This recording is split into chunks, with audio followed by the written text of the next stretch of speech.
आदाब, नमस्कार, सत श्री अकाल। द रेड माइक में आपका स्वागत है। मैं हूं सौरभ शुक्ला। सुबह के 9 बज गए हैं और हम युद्ध के अपडेट लेकर के आपके सामने हाजिर हैं। देखिए, हमने कल आपको बताया था किस तरीके से अब अमेरिका ईरान के रोटी कपड़ा मकान है उसकी अर्थव्यवस्था पर हमला कर रही है। वजह साफ है कि अब ईरान झुकने को तैयार नहीं है। मिसाइल मार के देख ली, ड्रोन से हमले करके देख लिए, स्कूल मार लिए, एयर डिफेंस मार लिए, यूनिवर्सिटी में मार ली मिसाइलें, एनर्जी इंफ्रास्ट्रक्चर मार लिया, सब जगह आपने करके देख लिया जो हर चीज़ कर सकते थे। सुप्रीम लीडर का असैसिनेशन कर दिया, तमाम बड़े जो जनरल्स हैं उनका असैसिनेशन करके देख लिया। ईरान झुकने को तैयार नहीं है।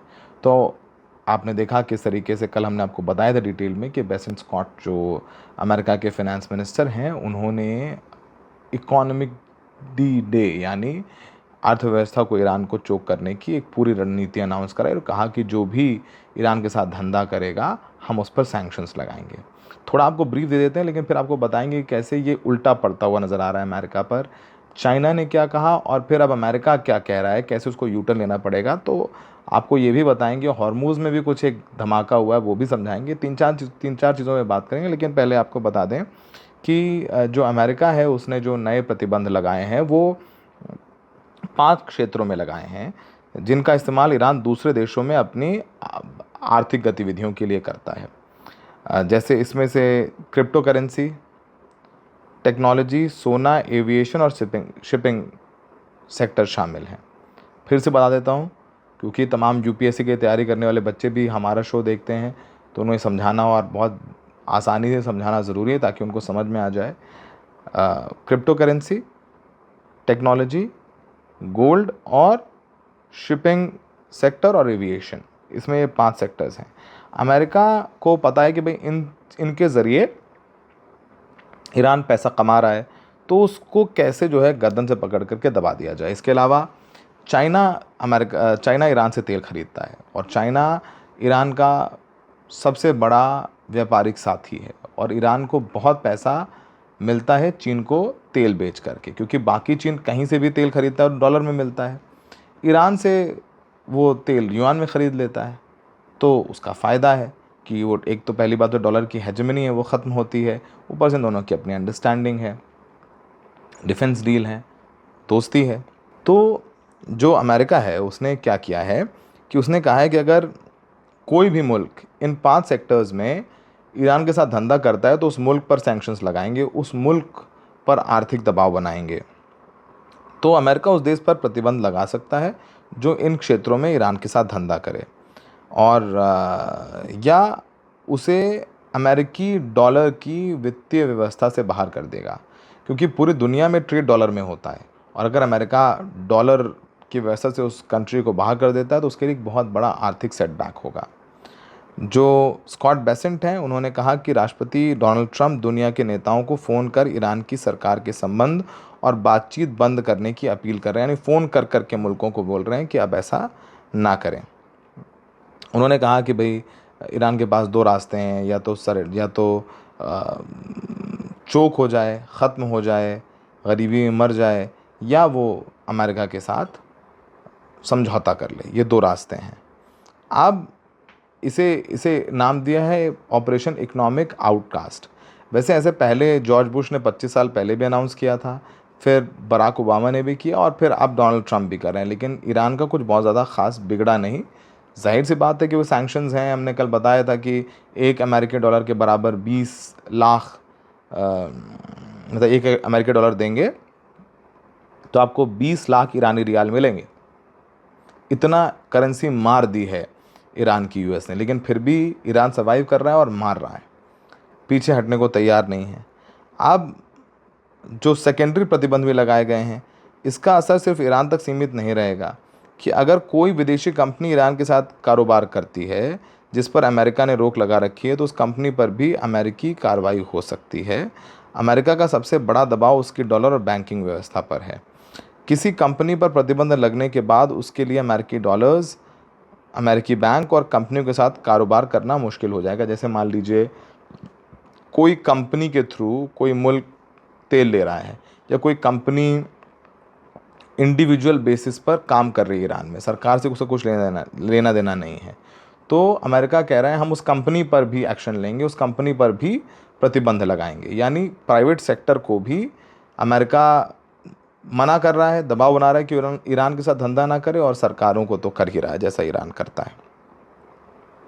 और आपको बता दें कि भाई दुनिया का 85% व्यापार यूएस डॉलर में होता है, जिसमें सबसे ज़्यादा व्यापार तेल का होता है। तेल की ख़रीद फ़रोख्त वो डॉलर में होती है, सोना उसकी ख़रीद फ़रोख्त डॉलर में होती है। तो ये दो चीज़ें हैं जो सबसे ज़्यादा इम्पॉर्टेंट हैं, और सबसे ज़्यादा बिज़नेस होता है तो वो डीलिंग जो है डॉलर में होती है। तो अगर किसी मुल्क को अमेरिका डॉलर से बाहर कर देगा तो उसको बहुत बड़ी कीमत इसकी चुकानी पड़ेगी। और दुनिया भर के केंद्रीय बैंकों में 64% विदेशी करेंसी के तौर पर डॉलर है। और जो दुनिया भर में कर्ज दिए जाते हैं, लगभग 40% के करीब जो कर्ज हैं वो भी डॉलर में दिए जाते हैं। अब जो अमेरिका ने ईरान से तेल और पेट्रोकेमिकल कारोबार के आरोप में 4 कंपनियों पर भी प्रतिबंध लगाए हैं। अमेरिकी विदेश विभाग के मुताबिक इन कंपनियों ने ईरान से पेट्रोलियम और पेट्रोकेमिकल उत्पाद खरीदने या भारत लाने में भूमिका निभाई। इनमें पोर्ट्रीज Partners, Sadashiv Overseas, PP Softech और Prakriti infra Impex India limited शामिल है। अमेरिका का कहना है कि ये कार्रवाई ईरान की तेल से होने वाली कमाई रोकने और उसके कारोबार से जुड़े नेटवर्क पर दबाव बनाने के लिए की गई है। आप समझिए कि जो हमने जैसे बताया कि कंपनी शायद इंडिविजुअल लेवल पर तेल खरीद रही होंगी, अब उन पर भी रोक लगा दी गई है। अब जब इतना रोक कर दिया है तो इस पर जाहिर सी बात है रिएक्शन होगा। जो चाइना है उसका ज़रूर बयान आया है। चाइना ने साफ तौर पर कहा है कि हम ईरान से अपने व्यापारी संबंध ख़त्म नहीं करेंगे। चीन ने ट्रंप की मांग को सीधे खारिज कर दिया है। चीन ने कहा है कि ईरान के साथ उसका सहयोग अंतर्राष्ट्रीय कानून के तहत है, इंटरनेशनल लॉ के तहत कर रहा है वो। इसलिए चीन ईरान सहयोग में किसी तरीके का दखल नहीं होना चाहिए। America should not interfere. चीन ने अमेरिका की एक तरफा प्रतिबंधों की नीति पर विरोध किया है कि आप जब चाहते हैं जो चाहते हैं उसको प्रतिबंधित कर देते हैं, हम इसका स्वीकार नहीं कर सकते। चीन के मुताबिक ऐसे प्रतिबंधों का अंतर्राष्ट्रीय कानून में कोई आधार नहीं है, यानी ये इंटरनेशनल लॉज के अगेंस्ट है। चीन ने कहा है कि इकोनॉमिक वॉरफेयर और मैक्सिमम प्रेशर किसी समस्या का समाधान नहीं है। चीन ईरान से जुड़े घटनाक्रम पर करीबी नज़र रख रहा है। चीन ने कहा है कि वो अपने अधिकारों और हितों की रक्षा के लिए ज़रूरी कदम उठाएगा। ये बयान ट्रंप प्रशासन के ईरान पर आर्थिक दबाव बढ़ाने के अभियान के बीच आया है। साफ संदेश है कि चीन ईरान के साथ अपने संबंधों को अमेरिकी दबाव में बदलने के लिए तैयार नहीं है, यानी दबाव में नहीं है। अच्छा, इस बीच जब सब कुछ हो रहा है तो क्योंकि पाकिस्तान के आसिम मुनीर गए थे ईरान डील कराने के लिए, तो ईरान ने कह दिया कि भाई आप तो हमें इकोनॉमिक तौर पर अलग थलग करना चाहते हो, हमारा गला घोटना चाहते हो, हमें तकलीफ़ दे रहे हो, और ऊपर से आप हमसे डील करने की बात करो। भाई कोई डील नहीं करेंगे। अमेरिका ने वादा खिलाफ़ी की है। हमने कहा था कि भाई आप ब्लॉकेड जो आपने वापस कर दिया है सी ऑफ ओमान में उसे ख़त्म करिए। आपसे हमने कहा था मेरे को $300 मिलियन कॉम्पनसेशन दीजिए। लेबनान और गज़ा में युद्ध ख़त्म कीजिए। हमारे ऊपर जो सैंक्शंस लगे हैं वो हटाइए। अब ऊपर से जब इकनॉमिक ये जो आउटकास्ट ऑपरेशन शुरू कर दी उसके बाद तो सवाल ही नहीं उठता है। लेकिन अब जानकारी मिल रही है कि पाकिस्तान ने कन्वे किया है कि अगर यूएस मान जाता है ये ऑपरेशन कैंसिल करने के लिए तो कोई बात हो सकती है। तो यूएस ने यानी अमेरिका ने ये कन्वे किया है कि वो ऑपरेशन इकोनॉमिक आउटकास्ट है उसको अभी फ़िलहाल रोक सकता है, lifting all sanctions and ending the US blockade in exchange for opening the straight of Hormuz and stopping all attacks bye it's proxies. ये अल अरेबिया रिपोर्ट कर रहा है, यानी अमेरिका कह रहा है कि भैया ठीक है, हम सारे सैंक्शंस लिफ्ट कर देंगे, हमारा जो ब्लॉकेड है वो लिफ्ट करेंगे, और ये जो ऑपरेशन इकोनॉमिक ब्लॉकेड शुरू कर रहे हैं हम उसको भी लागू नहीं करेंगे अगर आप स्ट्रेट ऑफ हॉर्मुज खोलते हैं। और साथ ही साथ जो आपके प्रॉक्सीज़ हैं, यानी प्रॉक्सीज़ मतलब उनका ख़ास तौर पर हूती से है, क्योंकि उन्होंने सऊदी को चोक कर रखा है, बाब अल मंदेब में अपना ब्लॉकेड कर रखा है, रेड सी में वो हमले कर रहे हैं सऊदी के वेसल्स पर, तो उनके द्वारा भी जो हमले किए जा रहे हैं उसको रुकवा देंगे, तो फिर वो सैंक्शंस हटा देगा और इकोनॉमिक ब्लॉकेड भी लागू नहीं होगा। ये बात ईरान ने कन्वे किया है, ईरान को कन्वे किया है पाकिस्तान के ज़रिए यूएस ने, ऐसा अल अरेबिया रिपोर्ट कर रहा है। और ईरान ने साफ तौर पर कह दिया है कि भैया हमारी जो शर्तें थीं वो बदलेंगे नहीं। आप $300 बिलियन दीजिए compensation, complete lifting of all US sanctions, यानी जो ईरान के तेल बेचने पर रोक लगा रखी है, धंधा करने पर रोक लगा रखी है, वो आप पूरी तरीके से हटाइए।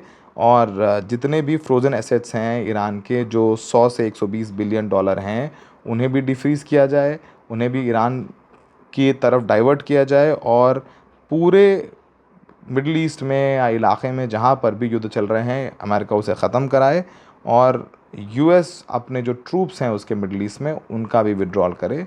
ईरान ने ये कन्वे किया है। अच्छा, इस बीच जब सब कुछ बातें चल रही थी और तो ट्रंप ने एक बयान भी दिया है। ट्रंप कह रहे हैं कि मुझे अमेरिकी नौसेना ने बताया है कि हॉर्मुज़ स्ट्रेट के अंतर्राष्ट्रीय जल क्षेत्र से सभी समुद्री जो माइंस हैं, सी माइंस हैं, उनको हटा दिया गया है। ईरान को चेतावनी दी गई है कि अगर कोई जहाज़ या नाव नई बारूदी सुरंगें बिछाती है तो उसे तुरंत व्यवस्थित तरीके से नष्ट कर दिया जाएगा। अमेरिका स्पेस फोर्स की मदद से हॉर्मुज़ स्ट्रेट के हर हिस्से पर नज़र रख रही है। ट्रंप ने कहा है कि अमेरिका पिकैक्स माउंटेन और पहले से नष्ट किए गए 3 अन्य परमाणु ठिकानों पर भी नज़र रख रही है। उन्होंने साफ कहा है कि बारूदी सुरंगें बिछाने को लेकर अमेरिका की ज़ीरो टॉलरेंस नीति पूरी तरीके से लागू है। तो ट्रंप का ये बयान आया, उसके कुछ थोड़ी देर बाद खबर आई है कि ईरान ने स्ट्रेट ऑफ हॉर्मुज़ में एक वेसल पर हमला किया है, उसको उड़ाया है, क्योंकि वो जो ईरान द्वारा डेजिग्नेटेड रूट है उससे डिविएट करके कोई और रूट लेकर के जा रहा था। तो ईरान, जाहिर सी बात है कि अमेरिका जब दावा करता है कि स्ट्रेट ऑफ हॉर्मुज़ उसके कब्ज़े में है, सब उसके अंडर कंट्रोल है, तो उसको एक जवाब दे देता है। इसके अलावा ख़बर ये भी निकल कर के आ रही है कि कतर और तुर्की भी कोशिश कर रहे हैं कि बातचीत हो। उधर ओमान और ईरान के बीच भी समझौता हो गया स्ट्रेट ऑफ हॉर्मुज़ को लेकर के, और ये भी समझौता हो गया है कि दोनों मिलकर एक तय करेंगे राशि, उसे वसूलेंगे टोल के रूप में या टैक्स के रूप में, और सारी जो सी माइंस हैं उनको जो है हटाएंगे। ये भी समझौता हो गया है। तो अगर ये समझौता अनाउंस हो जाता है कल तक और हॉर्मुज़ खुल सकता है, तो हो सकता है कुछ राहत हो। लेकिन इकोनॉमिक ब्लॉकेड अगर रहा, जो इकोनॉमिक आउटकास्ट जिसकी बात कर रहे हैं अमेरिका, अगर वो लागू रहता तो हो सकता है कि ईरान हमला करे ऑयल टर्मिनल्स पर, ऑयल को के एक्सपोर्ट और इंपोर्ट को पूरी तरीके से रोक करके दुनिया में एक आर्थिक संकट पैदा करने की कोशिश ईरान करे। वो सब कुछ संभव है। देखिए, एकॉर्ड, आपको याद होगा, ये इस्लामाबाद एकॉर्ड साइन होने के बाद भी पूरा युद्ध शुरू हो गया। तो कागज़ पर भी लिखे गए लफ्ज़, उसकी भी कोई मान्यता है नहीं फ़िलहाल। कहाँ जाके कब रुकेगा मैं नहीं पता, पर जो भी होगा हम आपको रिपोर्ट करते रहेंगे बिना नागे के, और आसान भाषा में समझाते हैं ताकि आम आदमी को भी समझ में आए, क्योंकि अंत में इस युद्ध का इम्पैक्ट हमारी जेब पर पड़ना ही है। द रेड माइक पर ख़बरें आप देख रहे हैं, हमारी मेहनत देख रहे हैं। अगर आपको लग रहा है कि अच्छा काम कर रहे हैं, मेहनत कर रहे हैं, तो ज़रूर सपोर्ट करिए, सब्सक्राइब कीजिए, द रेड माइक के बारे में बात कीजिए, और सुपर थैंक्स कर सकते हैं, हमारी मेंबरशिप ले सकते हैं। हमें देखने के लिए बहुत बहुत शुक्रिया। नमस्कार, सत श्री अकाल।